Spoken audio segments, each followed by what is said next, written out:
യമനി പൗരനെ കൊലപ്പെടുത്തിയ കേസിൽ വധശിക്ഷയ്ക്ക് വിധിക്കപ്പെട്ട് സന ജയിലിൽ കഴിയുന്ന മലയാളി നഴ്സ് നിമിഷപ്രിയയെ രക്ഷിക്കാൻ ശ്രമങ്ങൾ തകൃതിയായി തുടരുന്നതിനിടെ കടുത്ത നിലപാട് സ്വീകരിച്ചിരിക്കുകയാണ് തലാൽ അബ്ദോ മെഹദിയുടെ സഹോദരൻ. കുടുംബം ഇതുവരെ ആരെയും കണ്ടിട്ടില്ലെന്നും ആരുമായി സംസാരിച്ചിട്ടും വിളിച്ചിട്ടുമില്ലെന്നും മലയാളത്തിൽ എഴുതിയ കുറിപ്പിന് പിന്നാലെ ഇംഗ്ലീഷിൽ മറ്റൊരു കുറിപ്പ് കൂടി അബ്ദുൾ ഫത്താഹ് മെഹദി ഫേസ്ബുക്കിൽ പോസ്റ്റ് ചെയ്തു. വധശിക്ഷ വൈകിക്കുന്നതുകൊണ്ട് അത് നടപ്പിലാക്കാനുള്ള ഞങ്ങളുടെ അവകാശം മുറുകെ പിടിക്കാതിരിക്കില്ല. അല്ലാഹുവിന്റെ നയം നടപ്പിലാക്കുന്നത് തടസ്സപ്പെടുത്തുന്നത് എംബസിയും അവരുടെ അഭിഭാഷകരുമാണ്. അതുകൂടാതെ ചില മധ്യസ്ഥരും അതിനുവേണ്ടി തന്നെ പരിശ്രമിക്കുന്നുണ്ട്. അവരോട് പറയാനുള്ളത് വെറുതെ സമയം പാഴാക്കേണ്ട എന്നാണ്. തലാൽ കുടുംബത്തോട് മാപ്പ് അപേക്ഷിച്ചുവെന്നും വിജയനിമിഷത്തിൽ എത്തിയെന്നുമുള്ള മാധ്യമ വാർത്തകൾ കണ്ടു. എന്നാൽ ഞങ്ങൾ ഇതുവരെ ആരെയും കാണുകയോ സംസാരിക്കുകയോ ചെയ്തിട്ടില്ല. അബ്ദുൾ ഫത്താഹ് മെഹദി പോസ്റ്റിൽ ആവർത്തിച്ച് വ്യക്തമാക്കി.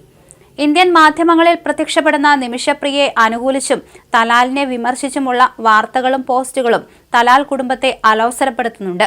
വ്യാഴാഴ്ച മലയാളത്തിലും ഇംഗ്ലീഷിലുമായി കുറിച്ച പോസ്റ്റുകളിൽ ആ ഈർഷ്യം പ്രകടമാണ്. സോഷ്യൽ മീഡിയയിലെ കുത്തിത്തിരിപ്പുകൾ മധ്യസ്ഥ ചർച്ചകൾക്ക് തടസ്സമാകുന്നുണ്ടെന്ന് കാന്തപുരത്തിന്റെ ഓഫീസ് തന്നെ കഴിഞ്ഞ ദിവസം പറഞ്ഞിരുന്നു. കേരളത്തിൽ നിന്ന് ഫത്താഹിന് PR സഹായം ലഭിക്കുന്നു എന്ന് സംശയിക്കുന്ന വിധത്തിലാണ് ഇപ്പോഴത്തെ നീക്കങ്ങളെന്ന് മാധ്യമപ്രവർത്തകനായ ജംഷാദ് കെ ഫേസ്ബുക്കിൽ കുറിച്ചു. തലാലിന്റെ സഹോദരൻ അബ്ദുൾ ഫത്താഹ് മെഹദി ഇപ്പോൾ ഫേസ്ബുക്കിൽ പോസ്റ്റ് ചെയ്യുന്നത് മലയാളത്തിലാണ്. ആദ്യമെല്ലാം അറബിയിലാണ് അദ്ദേഹത്തിന്റെ പോസ്റ്റ് ഞാൻ വായിച്ചത്. ഇന്നലെ മുതൽ പോസ്റ്റിൽ കേരളത്തിലെ വാർത്തകൾ പ്രത്യേകം എടുത്തു പറയാൻ തുടങ്ങി. സോഷ്യൽ മീഡിയയിൽ മലയാളികളുടെ പോസ്റ്റിന്റെ ലിങ്ക് ഉൾപ്പെടെ ഫത്താഹ് ഷെയർ ചെയ്യാൻ തുടങ്ങി. ഗൂഗിൾ ട്രാൻസ്ലേഷൻ ആണെന്ന് കരുതിയെങ്കിൽ തെറ്റി. കൃത്യമായി കേരളത്തിൽ നിന്ന് ഫത്താഹിന് PR സഹായം ലഭിക്കുന്നു എന്ന് സംശയിക്കുന്ന വിധത്തിലാണ് ഇപ്പോഴത്തെ നീക്കങ്ങൾ. മലയാളം ചാനലുകളിൽ വരുന്ന പോസ്റ്റുകൾ ഉൾപ്പെടെയാണ് ഇപ്പോൾ ഫത്താഹ് ഷെയർ ചെയ്യുന്നത്.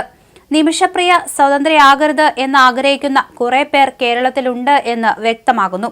ഫത്താഹിന് മലയാളം എഴുതി കൊടുക്കുന്നവർക്ക് മലയാളം അറിയാത്തതുകൊണ്ടുള്ള അക്ഷരത്തെറ്റുകൾ അതുപോലെ തന്നെ അദ്ദേഹത്തിന്റെ പോസ്റ്റുകളിലും വരുന്നുണ്ട്. ഒരു പ്രൂഫ് റീഡറുടെ സഹായം കൂടി ഫത്താഹ് തേടിയാൽ നന്ന്. ഒരു വർഷം മുമ്പ് മകൻ ഖലീൽ അബ്ദുൾ ഫത്താഹ് അപകടത്തിൽ കൊല്ലപ്പെട്ട കേസിൽ ദയാധനം പോലും വാങ്ങാതെ പ്രതിക്ക് മാപ്പ് കൊടുത്ത വ്യക്തിയാണ് തലാലിന്റെ സഹോദരൻ അബ്ദുൾ ഫത്താഹ് മെഹദി എന്ന് ജംഷാദ് മറ്റൊരു പോസ്റ്റിൽ കുറിക്കുകയും ചെയ്തു. എന്തായാലും നിമിഷപ്രിയയുടെ വധശിക്ഷ നീട്ടിവച്ചിരിക്കുകയാണ്. പക്ഷേ ഇത് പൂർണ്ണമായും ഒഴിവാക്കപ്പെടുന്ന കാര്യമല്ല എന്ന് തന്നെയാണ് തലാൽ അബ്ദു മെഹദിയുടെ കുടുംബം പറഞ്ഞിരിക്കുന്നത്. കാന്തപുരത്തിന്റെയും കേന്ദ്ര സർക്കാരിന്റെയും ഒക്കെ ഇടപെടലാണ് ഇത്തരത്തിൽ വധശിക്ഷ മാറ്റിവെച്ചതിന് പിന്നിലെന്ന് പറയുമ്പോഴും ഇത്തരത്തിൽ വധശിക്ഷ ഒരിക്കലും ഒഴിവാക്കപ്പെടുന്ന ഒന്നല്ല എന്ന് തലാലിന്റെ കുടുംബം എടുത്തു പറയുന്നുണ്ട്. മാത്രമല്ല കേരളത്തിൽ നിമിഷപ്രിയയെ സേവ് ചെയ്തുകൊണ്ടുള്ള വാർത്തകളാണ് കൂടുതലും വരുന്നത്.